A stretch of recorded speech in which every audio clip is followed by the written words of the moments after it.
শিশু হচ্ছে 2 মাস থেকে 5 বছর বয়সী আছে তাদেরকে আবার শিশু ওঠে। এ বয়সে পেট ব্যথার সাধারণ কারণ খাবার হজম না হওয়া অথবা পেটে কিরবে, ডায়রিয়া, ভাইরাস সংক্রমণ, অতিরিক্ত তেল মশলা খাওয়া।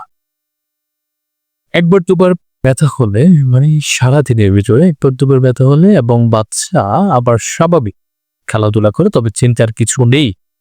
এখানে কিন্তু সারাদিনের ভিতরে একবার দুবার সকালে একবার দুবার পেট ব্যথা হলো, দুপুরে বাচ্চা খেলাধুলা করছে তাহলে চিন্তার কিছু নেই। বা দুপুরের পর একবার দুবার ব্যথা হলো, সকালে হলো না, সকালে একবার দুবার, দুপুরে একবার দুবার, রাতে একবার দুবার, এইভাবে যদি হয় আর যদি বারবারই ব্যথা করে, খাওয়া একবারে বন্ধ করে দেয়, পেট ব্যথা সাথে ডায়রিয়া বা বমি হয়, অথবা আপনি আপনার সন্তানকে দেখলে বুঝতে পারবেন শরীর শুকিয়ে যায়।